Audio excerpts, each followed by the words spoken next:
Bismillahirrahmanirrahim. Assalamualaikum warahmatullahi wabarakatuh.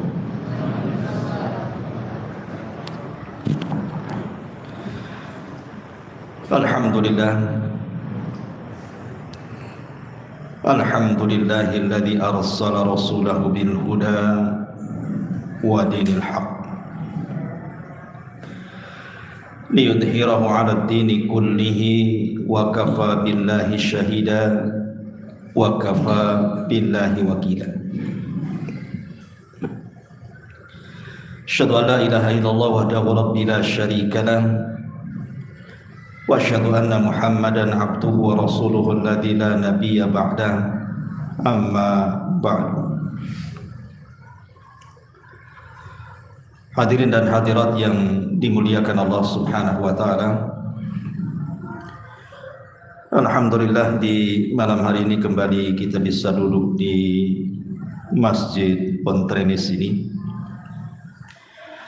Salawat dan juga salam kita hadiahkan kepada Rasul kita Nabi besar Muhammad sallallahu alaihi wasallam. Biasa kita mengkaji tafsir surah Al-Baqarah. Malam ini kita selingi dengan tematik biar tidak bosan. Dan malam ini kita akan membahas 8 perkara yang membuat setan sedih dan tersakiti. Rupanya setan juga bisa sedih dan bisa tersakiti. Ma'asyiral muslimin yang dimuliakan Allah Subhanahu wa taala, apa saja 8 perkara itu nanti kita akan sebutkan satu persatu.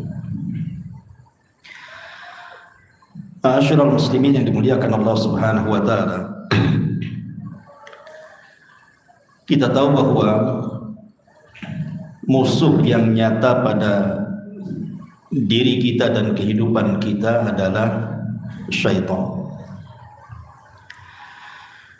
Dan itu sejak diciptakan Adam alaihi salatu wassalam, ketika Allah Subhanahu wa taala memerintahkan sujud kepada seluruh malaikat dan juga kepada iblis, semua malaikat sujud kecuali iblis.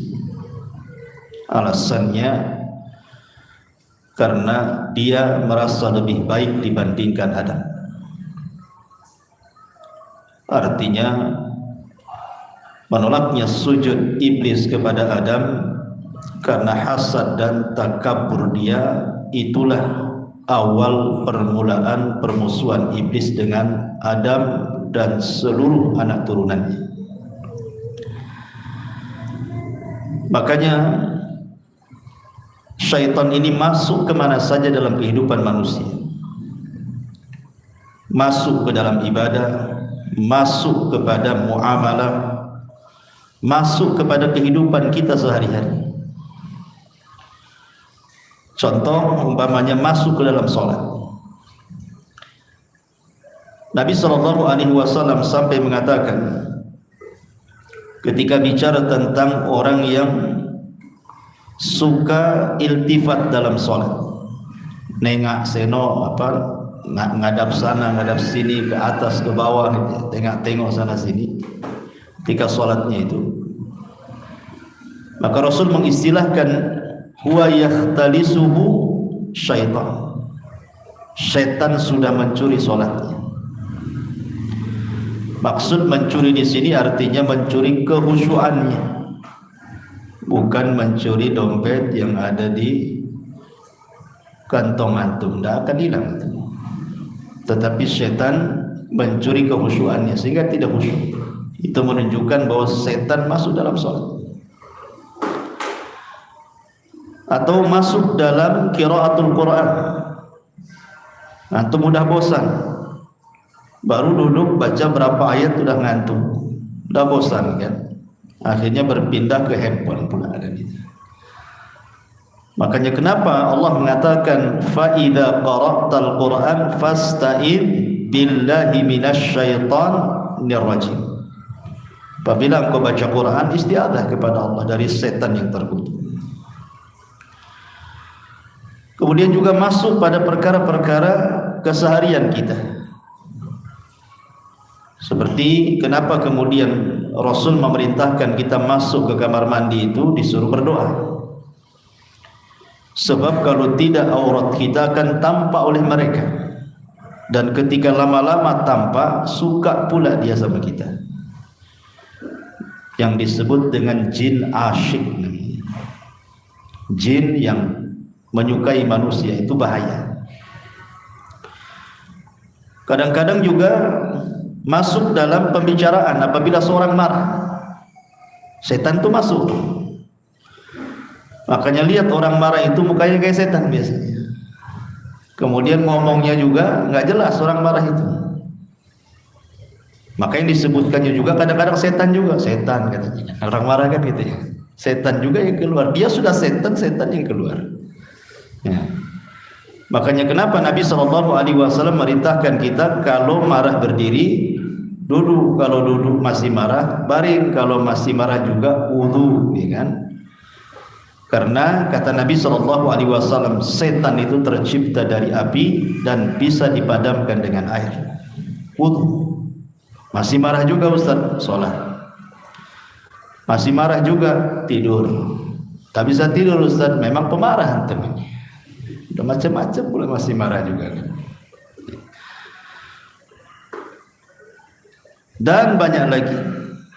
Termasuk juga masuk dalam tidur antum kan. Antum mimpi jelek itu dari siapa kalau bukan dari setan? Makanya setiap orang yang tidur itu datang setan diikat tengkuk antum itu 3 ikatan. Setiap satu ikatan maka setan akan mengatakan lailun tawilun farqud, malam masih panjang tidur, padahal sudah subuh tuh.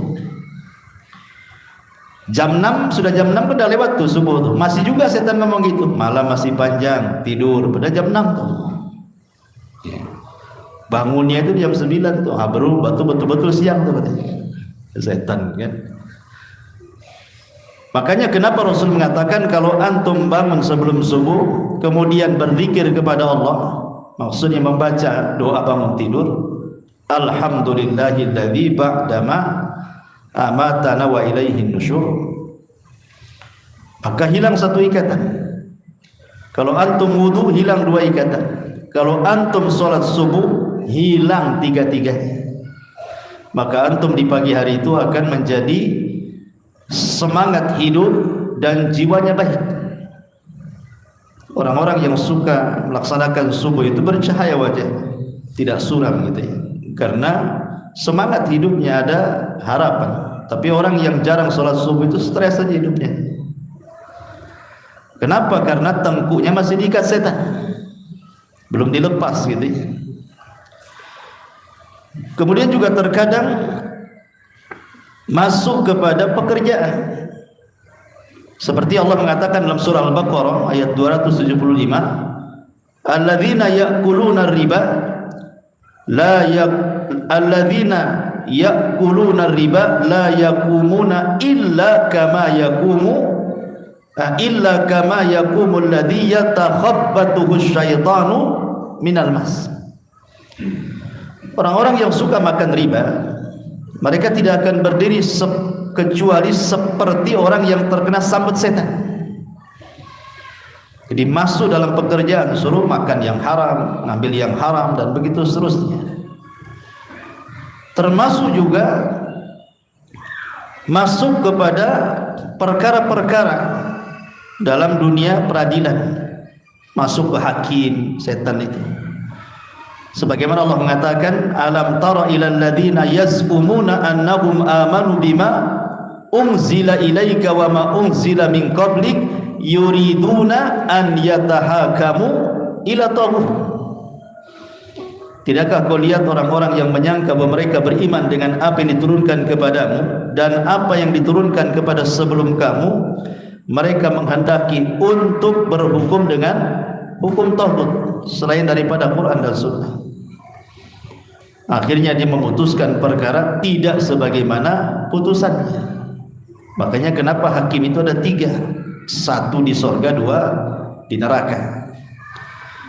Yang di sorga adalah hakim yang tahu kebenaran kemudian berhukum dengan hukum kebenaran. Hakim ini di sorga nih kayak gini. Tapi ada hakim tahu kebenaran berhukum pula dengan kebatilan. Ini hakim di neraka. Atau hakimnya jahil karena tidak tahu dia, akhirnya berhukum dengan kebatilan, masuk neraka juga.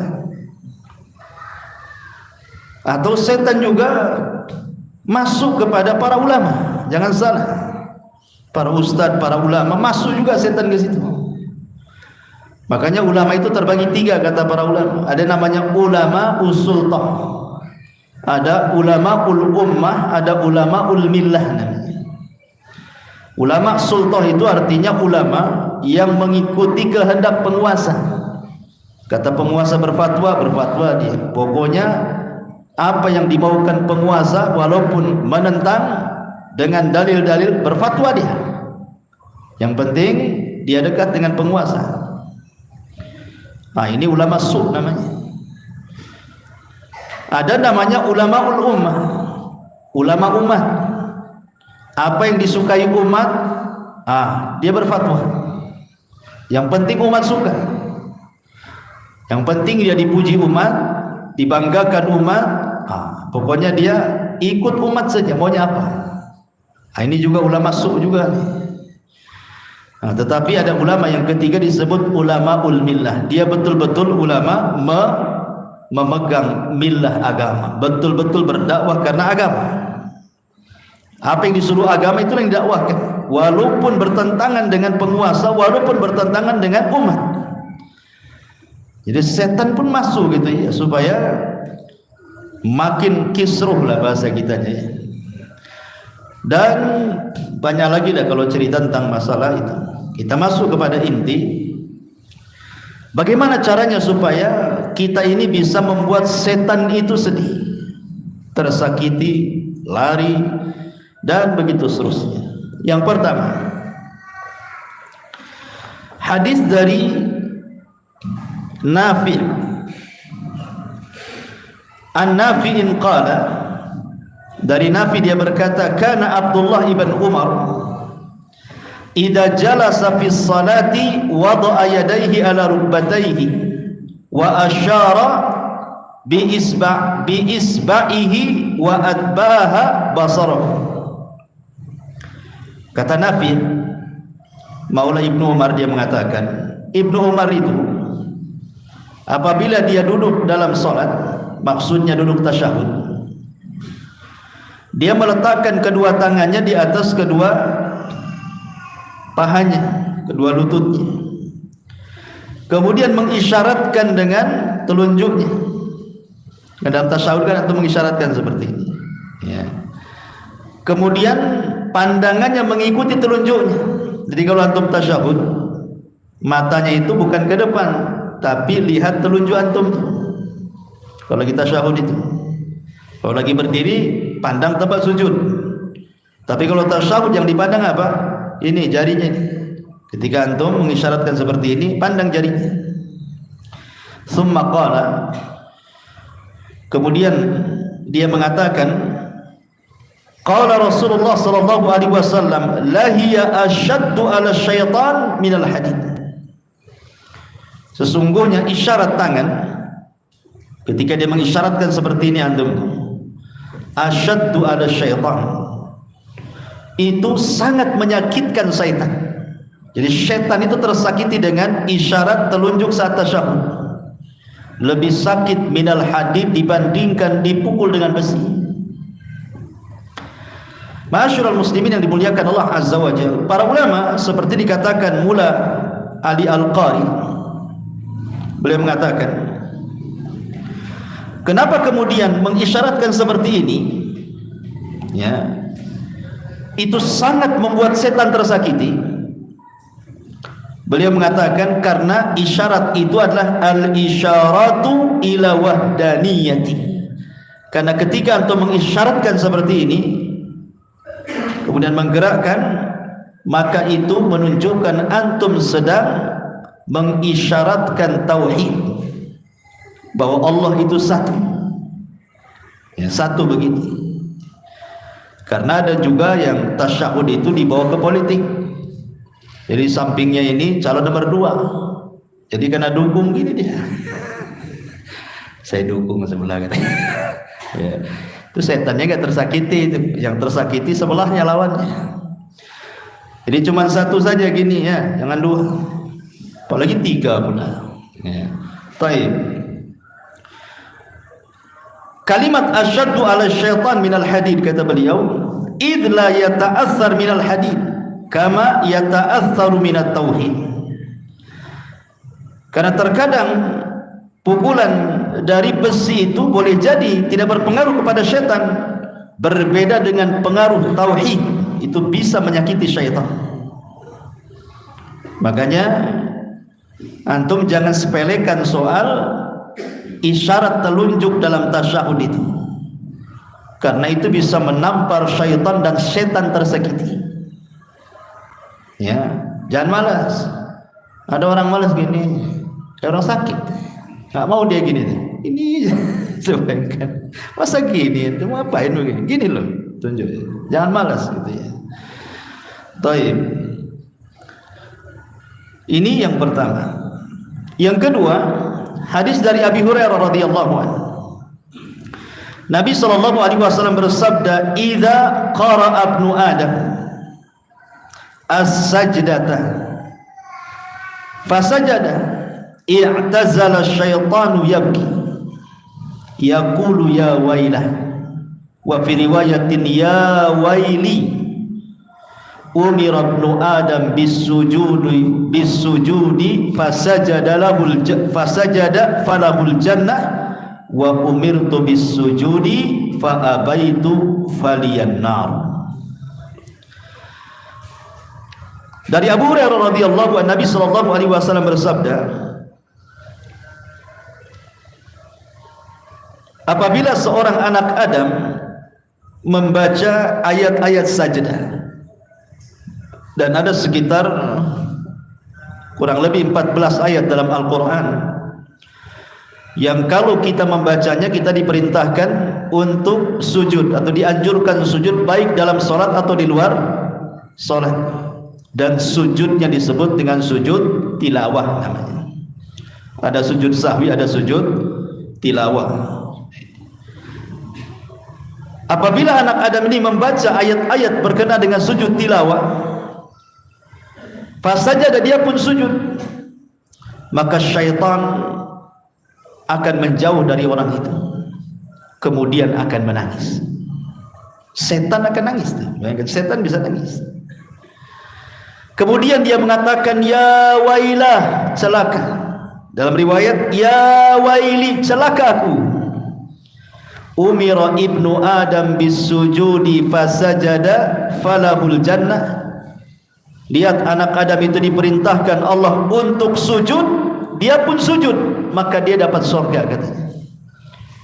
Tetapi aku diperintahkan untuk sujud, fa abaitu, aku pun enggan sujud, faliyan nar, maka Allah hadiahkan neraka kepada.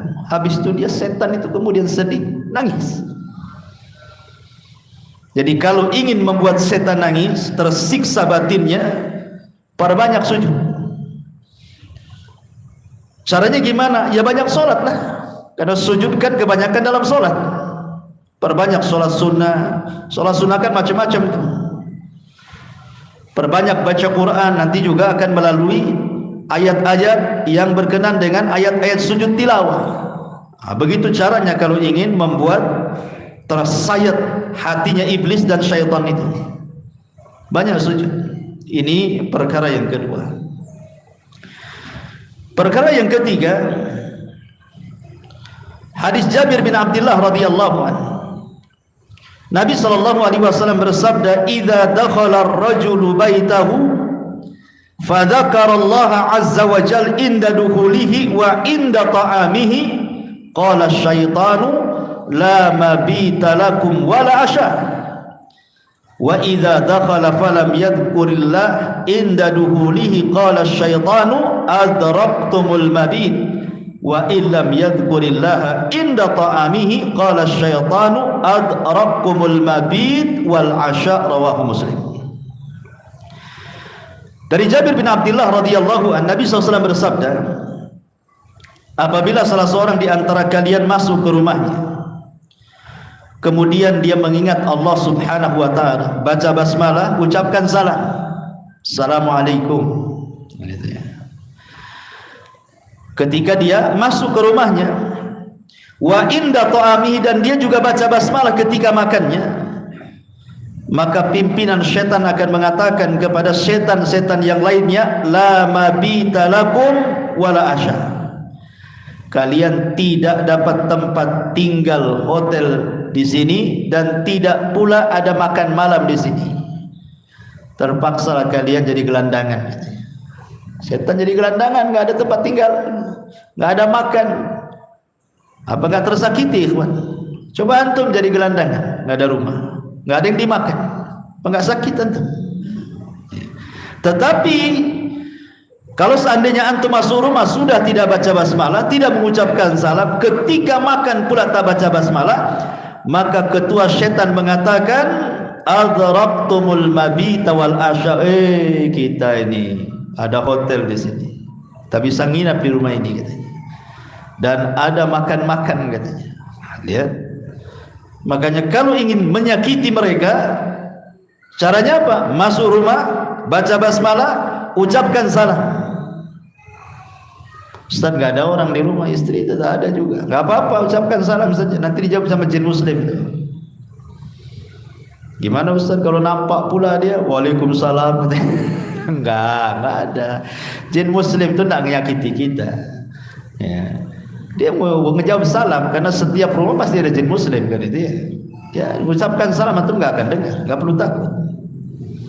Baik, ini perkara yang ketiga. Perkara yang keempat, an rajulin minas sahabati qala, ada seorang laki-laki dari sahabat Nabi sallallahu alaihi wasallam berkata, kuntu radifan Nabi sallallahu alaihi wasallam fa athartu dabatahu fa qultu ta'isha syaitan, qala la taqul ta'isha syaitan fa innaka idza qulta dhalik ta'azam hatta mithla al-bait wa yaqulu bi quwwati sara'tuhu walakin qul bismillahi fa innaka idza qulta dzalika tasaghara hatta yakuna mithla dubabati. Seorang sahabat mengatakan, aku dibonceng oleh Nabi sallallahu alaihi wasallam.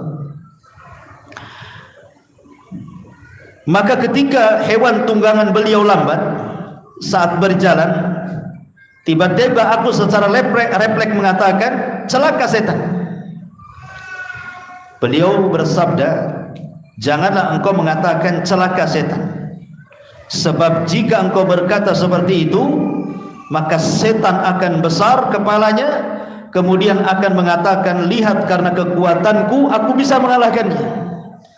Tetapi hendaklah engkau katakan bismillah. Jika engkau ucapkan perkataan itu, maka setan akan semakin kecil dan terhina sehingga seperti seekor lalat.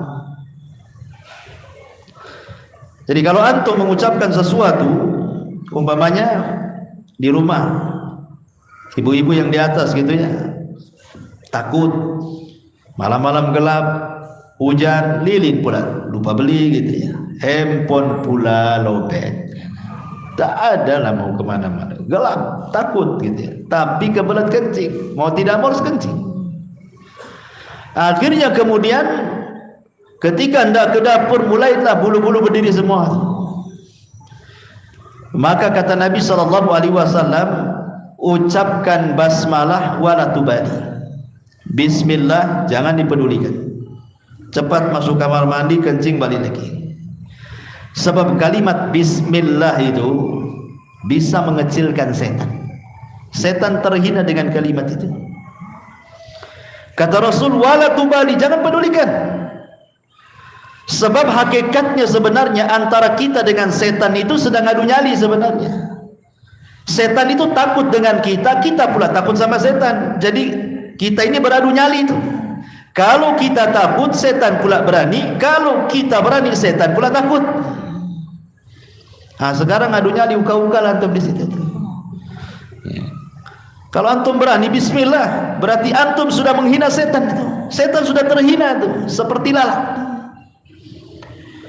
Tapi kalau antum kemudian penakut, saking penakutnya kemudian mengeluarkan kata-kata seperti Taisha syaitan, celaka kau setan, nyingkir dari sini, makin besar setan itu. Jadi tidak perlu, cukup baca basmalah, tidak perlu berdialog. Siapa di situ? Saya di sini katanya. Kan repot kalau ada jawaban kayak gitu. Ya. Jadi cukup baca basmalah, jangan ngomong, langsung masuk kamar mandi. Ya jangan terburu-buru, nanti kencing di celana pun. Kencing saja, sudah balik lagi, tenang saja, nggak ada masalah. Apalagi gelap, kalau cepat-cepat pun nabrak-nabrak nanti. Ya. Jadi baca basmalah, kalau takut baca basmalah. Atau baca yang lain yang diajarkan Rasul, A'udzu bikalimatillahi tammati min syarri ma khalaq. Ya. Ini yang keempat. Yang kelima, hadis dari Abu Hurairah radhiyallahu anhu. Nabi sallallahu alaihi wasallam bersabda, "Idza nudiya bis salati adbara asyaitanu wa lahu dhuratun hatta la yasma' at-ta'dhin. Fa idza qada al-adhan akbar. Fa idza thawwaba adbar." Kata Nabi sallallahu alaihi wasallam, "Idza nudiya bis salati," apabila salat mulai ditegakkan, maksudnya dikumandangkan azan, adbara syaitan, maka syaitan lari. Lihat larinya karena takut dengan azan itu. Walahu durat. Durat itu bahasa membuang angin yang ada ledakannya. Lain dengan fusa, ada fusa, ada durat. Kentut itu ada dua, ada durat, ada fusa. Kalau fusa itu nyaris tak terdengar, kalau durat itu penuh dengan ledakan. Tapi ada juga yang nggak ada ledakan, nggak ada juga nyaris tak terdengar, tapi keluar dia. Itu bahaya tuh. Yang ketiga, intinya bahwa lihat bagaimana saking ketakutannya setan itu sampai terkentut-kentut, bahasa kita mendengar suara azan itu. Kalau selesai azan datang lagi dia. Kemudian apabila berdiri muadzin kemudian mengumandangkan qomat, lari lagi dia. Kemudian apalagi selesai qomat datang lagi. Mulai goda di situ. Tapi di sini setan sangat tersakiti dengan suara azan. Idza nudiya bis salati adbar wa la quduratun hatta la yasma' ta'dhin fa idza qudiyal adzan akbar, dan seterusnya. Ini yang ke-6, yang ke-5 ya? 5. Ke-6. Baik. Yang ke-7. Hadis dari Abi Sa'id Al-Khudri radhiyallahu anhu. Nabi sallallahu alaihi wasallam bersabda, "Inna syaitana qala wa izzatika ya Rabb la abrahu agwi ibadaka ma dumtu arwahahum fi ajsadihim." Faqala Rabbu wa izzati wa jalali la azalu aghfiru lahum mastaghfaruni. Dari Abi Sa'id Al-Khudri radhiyallahu anhu, Nabi SAW bersabda, sesungguhnya syaitan berkata, demi kemuliaanmu wahai Rabb, aku tidak akan berhenti menyesatkan hamba-hambamu selama roh masih berada di jasad-jasad mereka. Maka Allah Subhanahu wa ta'ala berfirman, demi kemuliaan dan keagunganku, aku akan senantiasa ampuni mereka selama mereka memohon ampun kepadaku. Hamba-hamba Allah Subhanahu wa ta'ala yang senantiasa istighfar, meminta ampun kepada Allah Azza wa Jalla, itu sangat menyakiti syaitan. sangat menyakiti syaitan. Jadi ketika orang memperbanyak istighfar itu sama dengan menyakiti perasaan syaitan. Karena tujuan setan tidak tercapai di sini. Antum kalau bercita-cita sesuatu tidak tercapai kan kayaknya sakit gitu ya. Nah, syaitan juga sama, kalau cita-cita mereka tidak bisa tersakiti, maka perbanyak istighfar. Itu juga salah satu bagaimana caranya menyakiti syaitan. Ini yang nomor 7. Kemudian yang nomor 8, hadis dari Abi Hurairah radhiyallahu anhu. Nabi sallallahu alaihi wasallam bersabda, "Inna syaitan yanfiru minal baiti alladhi tuqra'u fihi suratul Baqarah." Sesungguhnya setan akan lari dan tersakiti di rumah yang orang pemilik rumah tersebut membaca padanya surah Al-Baqarah. Jadi kalau antum baca surah Al-Baqarah, setan itu tersakiti, dia akan lari. Dalam hadis yang lemah mengatakan 3 hari dia lari, gak mau ke rumah itu. Makanya dulu kan saya ceritakan sama antum, ketika ada seorang wanita yang mau disihir, kemudian orang ini datang ke dukun. Kata dukun, saya akan sihir dia, tapi wani piro? Wani sekian, oke. Setelah itu dibalikin lagi duitnya. Oh, saya tidak sanggup. Gak sanggup saya. Kalau mau, saya punya kawan yang lebih sakti dari saya. Biasanya dukun tak mau tuh ngasih referensi kan. Ini dukun asli. Kalau dukun cabul, dukun biasa itu tidak mau dikasihkan orang. Karena dukun itu cuma satu jawabannya, bisa, semua bisa. Nggak ada yang nggak bisa dukun tuh. Pak dukun begini bisa, ini bisa, semua bisa. Itu kalau dukun palsu. Kalau dukun asli ya memang nggak bisa. Nah, saya punya dukun lebih sakti lagi katanya. Akhirnya diarahkan ke kakak seperguruan dia. Rupanya minta mahal dan siap bayar.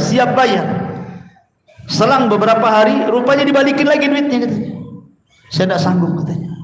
Kalau kau mau ada tuh guru saya tuh katanya. Mulai ini suhunya nih.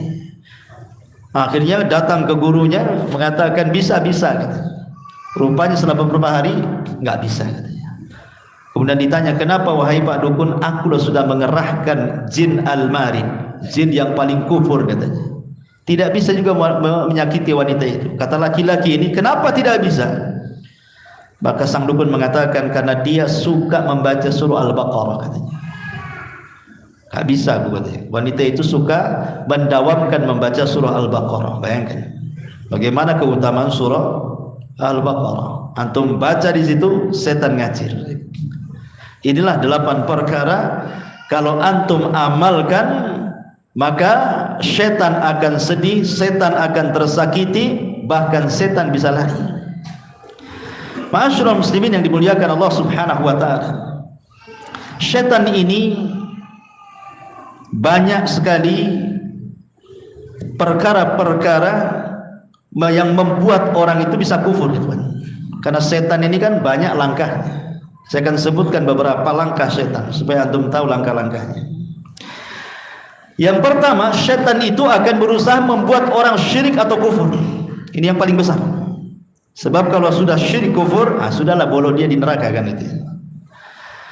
Kemudian yang kedua, ataupun at-tasykik fi usuliddin, membuat keraguan-keraguan kepada agamanya.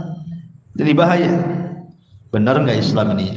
Jangan-jangan Nasrani pula yang benar. Dibuat ragu tuh agamanya tuh. Kalau sudah ada keraguan seperti ini, cepat tahu. Ya. Kemudian juga as-saddu an taatillah, berusaha untuk membuat kita ini malas melaksanakan ketaatan kepada Allah. Sholat itu malas sekali. Kenapa ini kan? Baca Quran tuh kayaknya susah kali. Datang ke pengajian kayak ada rantai pula di kaki gitu. Pokoknya susah kali. Nah, itu memang tugas mereka membuat kita malas supaya terhalangi dari ketaatan kepada Allah Azza wa Jalla. Atau al-hathu ala irtikabil ma'asi wal mukhalafat, dihembuskan di telinga kita ini supaya maksiat kepada Allah. Terkadang kerjasama dengan setan manusia. Makanya ketika Allah mengatakan dalam surah Qul a'udzu birabbin nas itu, apa kata Allah? Min syarri waswasil khannas. Memberikan was-was. Ya. Setan itu tidak bisa tiba-tiba muncul kemudian ngambil tangan kita, yuk kita maksiat. Enggak. Setan nggak akan datang seperti itu. Dan gak akan bisa dia datang tiba-tiba bawa tangan kita ngajak-ngajak zina, ngajak-ngajak judi, ngajak-ngajak minum khamr, ngajak-ngajak ke tempat maksiat. Gak bisa. Setan itu paling tinggi ngasih was-was saja. Mabuk sana, enak gitu maksudnya ya. Zina sana, lezat gitu. Sana, apain kau di sini sendiri gitu. Dibuat kita tak tidur malam-malam, akhirnya suruh keluar. Dia ngasih was-was saja. Tapi lihat, walaupun hanya ngasih was-was, Adam saja bisa turun dari surga. Itu hebatnya Bang Iblis ini. Kayak gini, ya. Ma'asyiral muslimin yang dimuliakan Allah Azza wa Jalla. Terkadang juga ifsad dzatal bayn. Berusaha untuk merusak rumah tangga, merusak perkawanan, merusak ukhuwah, dirusaknya sama dia. Diwaswasi suruh namimah, suruh ghibah, suruh gini, suruh gitu supaya rusak hubungannya. Ya. Atau nisyanu dzikrillah, dilupakan zikir kepada Allah Subhanahu wa taala, atau tarkus salati awit tahawun biha, disuruh meninggalkan salat atau malas-malas salat. Ataupun at-tazyin atau tazyinul batil fi suratil haq, berusaha untuk menghias yang batil itu benar, yang benar itu hak, ya. Atau dicampur aduk. Sebab kalau kebatilan 100% nggak ada orang ikuti. Tapi kalau ada haknya masuk di situ, akhirnya tercampur antara hak dan yang batil, jadi samar. Disangka hak padahal batil, disangka batil padahal hak, akhirnya kan? Akhirnya orang pun terkena syubhat syaitan. Ataupun kemudian dibuat orang itu al-ghadabu wal-ajalah, marah dan bersegera. Seperti orang yang ingin bersegera mendapatkan waris, diracunnya bapaknya biar cepat mati. Itu kan setan tuh. Ya. Atau suka dengan perempuan ini baru ditalak nih. Ditalak sama suaminya, kita pula dari dulu nunggu jandanya, sekali ditalak pula dia. Padahal kan nunggu masa idahnya selesai, baru antum boleh melamar. Takut dia rujuk lagi sama suaminya, cepat-cepat antum kawini. Enggak boleh. Kalau menikahi wanita di masa idahnya, justru pernikahannya batal, dan kalau habis masa idahnya sampai kiamat wanita itu tidak bisa dikawini.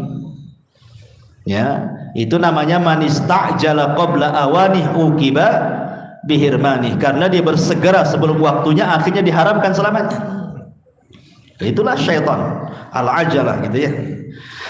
Ataupun syaitan ini masuk pada perempuan. Makanya kenapa Nabi SAW mengatakan al-mar'atu auratun fa idza kharajat istashrafaha syaitan. Wanita ini perempuan, wanita ini aurat, kalau dia keluar maka akan dihiasi oleh syaitan. Akan dihiasi oleh syaitan. Ya, nampak dari belakang cantik, sekali nengok udah tua. Kan itu ya. Padahal itu setan ngiasi wanita itu. Ya. Kemudian juga taghyiru khalqillah, dibuatnya orang itu merubah ciptaan Allah Subhanahu wa taala. Badan ditato gitu ya. Alis dicukur pakai spidolnya pula tak permanen. Kena hujan luntur lagi. Gigi dikawat. Nah, sekarang banyak tuh gigi dikawat. Untuk apa gigi dikawat itu coba? Kalau memang giginya renggang, kalau antum makan selalu keluar nasi dari renggangannya itu, enggak apa-apa. Karena asal gigi tidak renggang, tapi gigi dah bagus. Ya, hanya untuk ya kecantikan saja, enggak boleh. Itu merubah ciptaan Allah. Atau uban disemir jadi hitam, itu merubah ciptaan Allah tuh. Biarkan saja, kalau mau menyemir jangan hitam. Pakai warna yang lain gitu, pakai warna pirang kayak kan mantap kayak bule itu. Kan enggak masalah. Jangan hitam. Ya enggak boleh. Merubah ciptaan Allah itu, ya. Ataupun syaitan terkadang masuk kepada an-najwa, bisikan-bisikan.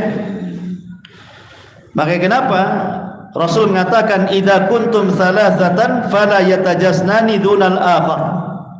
Kalau antum bertiga, maka yang dua jangan bisik-bisik, nanti suudon yang ketiga itu. Yang dua orang Padang, yang satu orang Sunda pula.